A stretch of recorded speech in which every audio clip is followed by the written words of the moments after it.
Bienvenidos al video de preparación de química general. En este video vamos a estar estudiando el enlace intermolecular. En clases anteriores hablamos del enlace interatómico. El enlace interatómico describe la unión de átomos de uno o más elementos para formar compuestos. Esos compuestos pueden estar conformados por enlaces iónicos, enlaces covalentes o enlaces metálicos. A manera de recordatorio, el enlace iónico está formado por la transferencia de electrones entre dos átomos. El enlace covalente está conformado por el compartimiento de electrones entre dos átomos y el enlace metálico está conformado por el compartimiento de electrones entre muchos átomos. Entonces, si el nombre no lo delata, el enlace intermolecular va a describir la unión o las fuerzas de interacción que van a formar las moléculas de los compuestos que se formaron con el enlace interatómico. Entonces, ¿de qué me sirve el enlace intermolecular?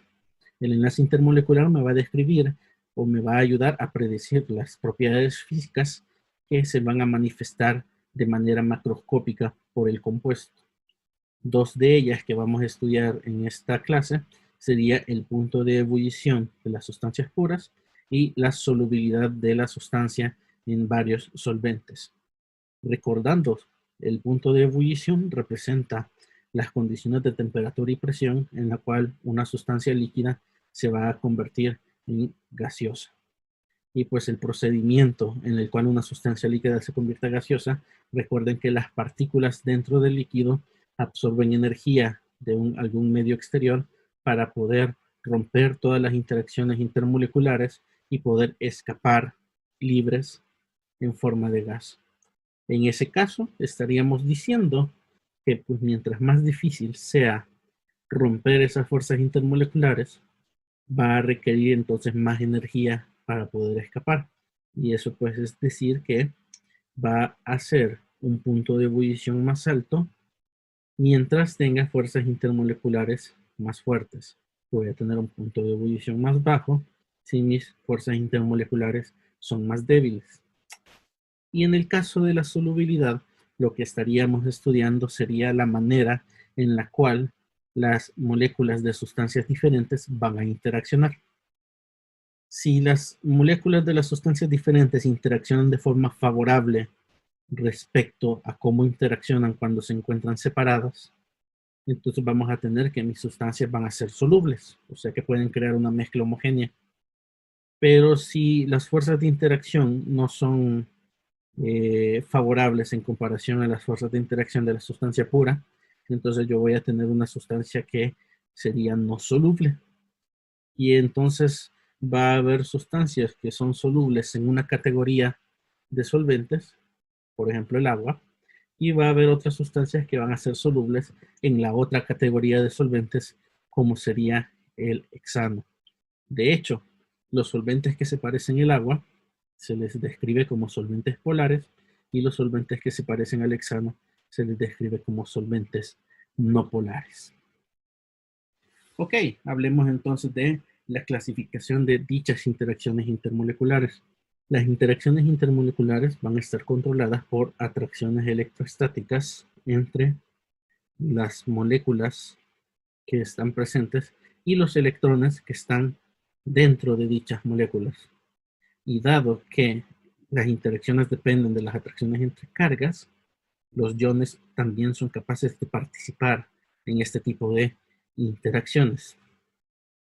Por ende, vamos a tener las siguientes 6 categorías, que en realidad son 5, como veremos después, en las cuales podemos clasificar nuestros enlaces intermoleculares.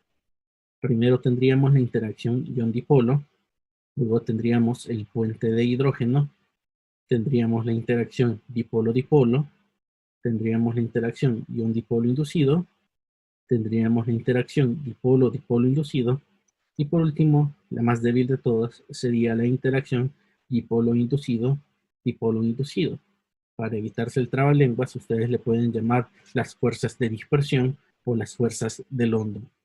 Naturalmente vamos a elaborar más en la definición de cada una de estas fuerzas intermoleculares más adelante. pero probablemente se estarán preguntando ahorita en qué consiste pues cada uno de estos. Vean que todos los nombres, excepto puente de hidrógeno, describen el tipo de partícula que está participando en la fuerza intermolecular. Yo puedo decir que una fuerza intermolecular ion-dipolo es un enlace intermolecular que se forma entre un ion y un dipolo. Pero contestando esa pregunta, solo nos lleva a otra pregunta. ¿Qué es un dipolo? Entonces, según las interacciones que mencionamos en la diapositiva anterior, es necesario comprender la definición de dipolo.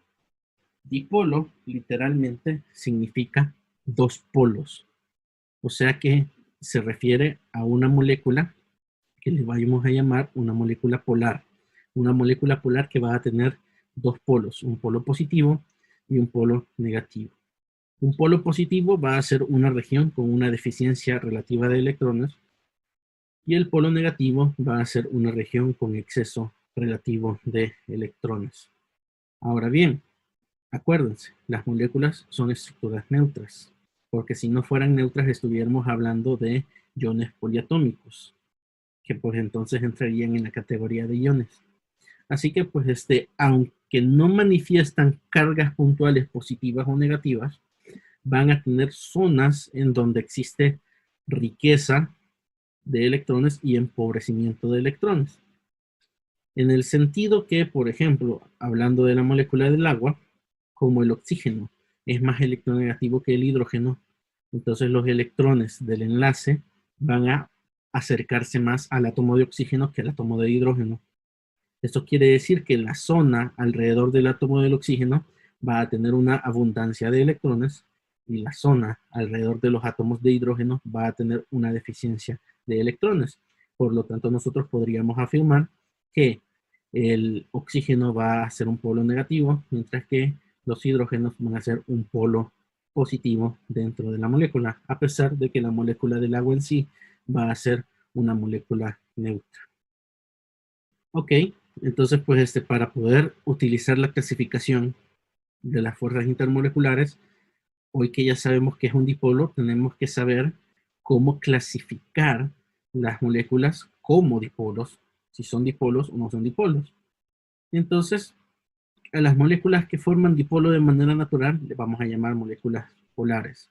Por ende, las moléculas que no forman dipolos de manera natural se les va a llamar como moléculas no polares.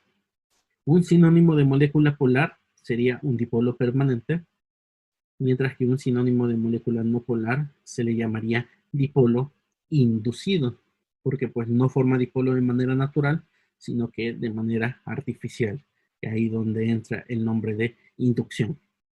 Idealmente utilizaríamos un modelo tridimensional de la estructura molecular para poder establecer la polaridad de la molécula. Sin embargo, eso toma pues mucho esfuerzo y pues sale de los objetivos que tenemos en este curso. Así que pues vamos a tratar de predecir la polaridad de las moléculas basándonos en la estructura de Lewis, que es una estructura bidimensional. Pero una estructura bidimensional no nos presenta la imagen completa, así que vamos a utilizar algunos criterios adicionales a la estructura bidimensional. Entonces, ¿qué criterios vamos a estar utilizando con la estructura bidimensional? Primero, vamos a establecer, pues sería pues lo más sencillo de todo, ¿verdad? Que define un enlace polar. Porque para saber si la molécula es polar en sí, tengo que ver si sus componentes son polares. Entonces, recordando a lo que hemos estudiado en el tema de enlace covalente, un enlace covalente se clasifica como polar si la electronegatividad se encuentra entre los valores de 0.4 y 1.7. Ahora bien, esos valores no son no son una frontera inquebrantable, sino que pues son una sugerencia. Pero recordando, valores de diferencia de electronegatividad de menos de 0.4 se considera que son lo suficientemente semejantes para que no haya un dominio de los electrones. Por lo tanto, se considera como que si fuera no polar. Y una diferencia de electronegatividad mayor a 1.7 sería tan grande que lo empezaría yo a considerar que en vez de que estén compartiendo los electrones, sería más parecido a que le está robando los electrones. Y eso pues entonces caería en la categoría de enlace iónico. Pero bueno, ya habiendo recordado lo que es un enlace covalente polar, si yo tengo una molécula cuyos enlaces sean completamente no polares, entonces la molécula global va a ser no polar. Porque recuerden, si yo quiero sumar, ¿verdad?, un montón de ceros, pues el resultado total debe ser cero. Obviamente es imposible que sea uno. Entonces eso sería pues la misma analogía. Yo no puedo sumar un montón de enlaces no polares y esperar una resultante polar. Es decir, que si mis enlaces son no polares, mi molécula será no polar. Y tenemos aquí ilustrado una molécula de CH4, mejor conocida como metano.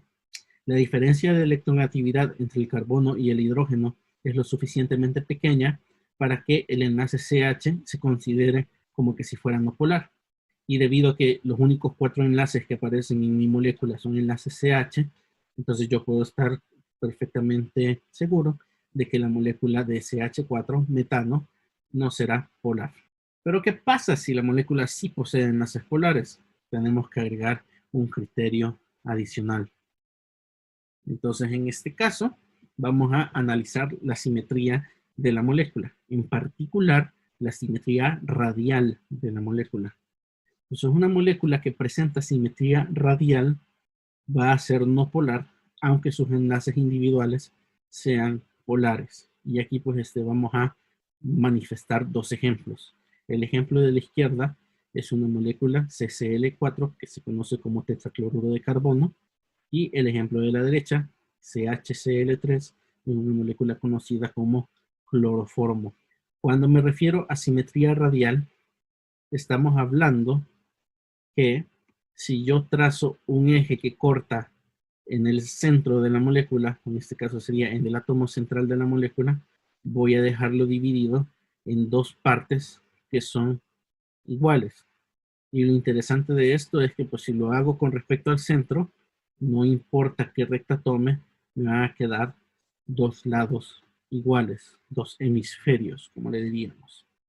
Entonces, en el caso del tetracloruro de carbono, yo puedo trazar un eje aquí y es simétrico. Yo puedo trazar un eje acá abajo y es simétrico. Yo puedo trazar un eje diagonal aquí y es simétrico. Es simetría con respecto al centro, simetría radial. En cambio, la molécula del cloroformo acá a la derecha, yo puedo trazar un eje acá entre el hidrógeno y el cloro y sería simétrico, sí. Pero si yo trazo un eje acá entre los dos cloros, me quedaría una estructura asimétrica. ¿Por qué? Porque pues el hidrógeno acá es diferente al cloro acá. Y como la estructura no es simétrica, voy a concluir que mi cloroformo es en efecto una molécula polar. Mientras que mi tetracloruro de carbono, que es una estructura simétrica, voy a concluir que es no polar. Y por último, vamos a hablar de los pares libres de electrones, cómo afectan la simetría de una molécula. Porque aunque ustedes pueden argumentar que el agua tiene cierto nivel de simetría, va a resultar que los pares libres de electrones en el agua y en el amoníaco van a romper esos ejes de simetría y por lo tanto pues me van a dejar un lado que es más negativo, en este caso pues el oxígeno, y un lado que es más positivo, en este caso los hidrógenos. Y pues va a ser lo mismo para el amoníaco. Este par libre de electrones me va a dejar un lado que es más negativo y por lo tanto el lado de los hidrógenos va a ser más positivo. Entonces, ¿qué vamos a concluir? Que si el átomo central posee pares libres de electrones, automáticamente va a ser polar debido a que esos pares libres de electrones van a romper la simetría. Vamos a hacer un ejercicio corto para poder aplicar dicho concepto. Vamos a determinar la simetría de la acetona según la siguiente estructura de Lewis y vamos a contestar en base a eso si es polar o no polar. Les invito a que le den pausa al video para que ustedes pues traten de deducir la información. Si le dieron pausa y encontraron la respuesta, muy bien. vamos a contestar la pregunta. Entonces, el átomo central que estamos refiriéndonos acá va a ser el átomo de carbono que se encuentra acá.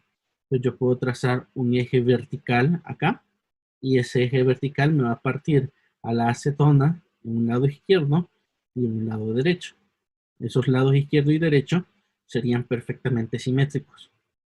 Pero si yo trazo una línea horizontal que atraviese el carbono, voy a dejar un lado de la molécula que tiene oxígeno y el otro lado de la molécula no va a tener oxígeno. ¿Cuál es la consecuencia de la presencia del oxígeno en la parte superior y la ausencia en la parte inferior? Que recuerden, el oxígeno, siendo bastante electronegativo, va a tener una concentración bastante fuerte de electrones y por lo tanto me va a formar un polo negativo. Mientras que la ausencia del oxígeno me va a dejar esta zona relativamente carente de electrones y por lo tanto me va a formar un polo positivo. Entonces, basados en este eje de simetría, vamos a establecer que la acetona en efecto va a ser una molécula polar. Ok, hoy que ya hablamos de qué es un dipolo y cómo podemos definir un dipolo, vamos a definir cada una de las interacciones moleculares que mencionamos en el listado hace unas cuantas diapositivas. Entonces, vamos a utilizar la siguiente ayuda visual para poder ilustrar dichas interacciones. Este circulito azul sería pues un ion positivo, un catión. Este circulito rojo sería un ion negativo, sería un anión. Esta figura que posee una parte positiva y una parte negativa representaría un dipolo. Y esta figura sólida, que no tiene ninguna parte positiva, ninguna parte negativa, representaría la molécula no polar. Ok, comencemos. La primera interacción que se estudia es la interacción ion-dipolo. Eso quiere decir la atracción entre las cargas de los iones y las cargas parciales de las moléculas polares. Si yo tengo una molécula polar, va a tener un polo positivo y va a tener un polo negativo. Entonces el polo positivo va a interaccionar con el anión y el polo negativo va a interaccionar con el catión. Eso se debe a que las cargas opuestas se atraen y esa fuerza de interacción es relativamente fuerte, así que pues resulta que la solubilidad de los iones en solventes polares normalmente es favorable. Y el ejemplo más común que podemos mencionar sería el cloruro de sodio disuelto en el agua. Como lo mencionamos hace unas diapositivas, el lado del oxígeno sería el polo negativo, mientras que el lado del hidrógeno sería el polo positivo. Entonces el lado del oxígeno se va a ver atraído al catión de sodio, mientras que el lado del hidrógeno se va a ver atraído al anión de cloro. Luego tenemos la interacción dipolo-dipolo. El mismo nombre implica que es la interacción entre dos moléculas polares. Acuérdense que cuando decimos dipolo, estamos hablando dipolo permanente. En este caso podemos estar hablando de moléculas del mismo compuesto o podemos hablar de una molécula de un compuesto A y una molécula de un compuesto B siempre y cuando ambas sean polares. Si yo tengo dos moléculas acá, el polo negativo se va a ver atraído al polo positivo y el polo positivo se va a ver atraído al polo negativo. Eso va a formar una atracción no muy diferente a la atracción que forma un imán. Entonces esta atracción es bastante fuerte, por lo tanto las sustancias que manifiestan interacción dipolo-dipolo suelen tener un alto punto de ebullición. Además, si las moléculas son de compuestos diferentes, el hecho de que sean semejantes va a resultar que la solubilidad va a ser favorable, por lo tanto, vamos a tener que los compuestos polares son altamente solubles entre ellos. ¿En dónde cae el puente de hidrógeno? El puente de hidrógeno se va a entender como una clasificación especial del enlace dipolo-dipolo. Va a ser un tipo de enlace dipolo-dipolo en el cual ambas moléculas manifiestan un enlace de oxígeno-hidrógeno, nitrógeno-hidrógeno o flúor-hidrógeno. Si le sacan factor común a eso, se van a dar cuenta que el que aparece en todos los casos sería el hidrógeno. Y la razón por la cual es un caso especial es que los tres enlaces que mencioné son los tres enlaces covalentes más polares y que normalmente aparecen en los extremos de la molécula, muy rara vez aparecen en el centro de una molécula. Así que pues en el caso del agua, vamos a tener que el lado negativo del oxígeno se va a ver atraído al lado positivo del hidrógeno. Y ese puente de hidrógeno se forma entre todas las moléculas que conforman un cuerpo de agua. Entonces, la resultante va a ser una fuerza pues, bastante grande. Y esa es la razón por la cual, por ejemplo, el agua tiene un calor de vaporización bastante grande, debido a que para que el agua pueda hervir completamente, debe poder romper todos los puentes de hidrógeno que ha formado el líquido. En esta ilustración tenemos la atracción del oxígeno, polo negativo, con el hidrógeno, polo positivo. Y esa interacción pues forma una red, ¿verdad?, bastante grande. Cuadro comparativo de la fuerza dipolo-dipolo versus la fuerza de puente de hidrógeno. Un puente de hidrógeno es una fuerza dipolo-dipolo, en un subcaso. Pero una fuerza dipolo-dipolo no necesariamente va a ser un puente de hidrógeno. Puente de hidrógeno es un subconjunto de la fuerza dipolo-dipolo. Vamos a ilustrar la diferencia entre el dipolo-dipolo y el puente de hidrógeno con dos sustancias bastante parecidas. A la izquierda tengo una molécula de etanol, conocida también como alcohol etílico, y a la derecha tengo una molécula de acetona. Pues probablemente son familiares como un líquido para limpiar las uñas. El peso molecular es bastante similar, así que el factor más importante en la determinación del punto de ebullición va a ser la fuerza intermolecular que forma. Entonces, pueden ver el punto de ebullición del etanol es de aproximadamente 78 grados Celsius y el punto de ebullición de la acetona es aproximadamente 56 grados Celsius. Eso quiere decir que la fuerza de interacción del etanol es más fuerte que la fuerza de interacción de la acetona. Y nos vamos a dar cuenta por qué. Porque en la molécula de etanol existe este enlace oxígeno-hidrógeno y ese enlace oxígeno-hidrógeno va a causar que el etanol sea capaz de formar puentes de hidrógeno. Mientras que a la derecha, en la acetona, yo voy a tener el oxígeno acá, obviamente un polo negativo, pero el hidrógeno no está enlazado al oxígeno, sino que está enlazado al carbono. Por lo tanto, estos enlaces funcionalmente son no polares. Pues el único enlace polar presente en la molécula de acetona es el grupo carboxilo. Y por lo tanto, como es la única fuente de polaridad y el enlace carbono-oxígeno no es igual de polar que en el enlace oxígeno-hidrógeno, entonces el enlace carbono-oxígeno de la acetona queda en la categoría de dipolo-dipolo. Y por lo tanto, el etanol con el puente de hidrógeno va a tener una fuerza de interacción más fuerte que la acetona con dipolo-dipolo. Siguiente, la fuerza ion-dipolo inducido. El enlace ion-dipolo inducido ocurre cuando las cargas de los iones manipulan la distribución de los electrones de una molécula no polar. Aquí en el dibujo tienen un catión y un anión acercándose a una molécula no polar. Y puede que la molécula sea no polar, pero tiene electrones. Así que si yo soy un electrón dentro de la molécula y veo esta parte negativa acercándose, me voy a tratar de alejar de ella. Y si veo una parte positiva acercándose, me voy a tratar de acercar a ella. Entonces, ¿qué ocurre? Que la mayoría de los electrones dentro de mi molécula no polar se van a apoyar del lado de donde está el catión, alejándose de donde está el anión. Y eso va a causar que se forme una región de abundancia de electrones y por lo tanto me va a dejar una región de deficiencia de electrones. Y pues positivo se atrae a negativo, así que pues va a haber una fuerza de atracción.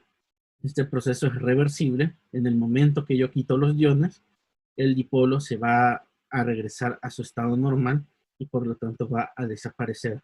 Es por eso que se le conoce como dipolo inducido. Es un dipolo que no existe normalmente hasta que se hace la interacción correcta. Entonces, el hecho de que dependa de la presencia de los iones quiere decir que va a ser más débil que el enlace ion-dipolo normal.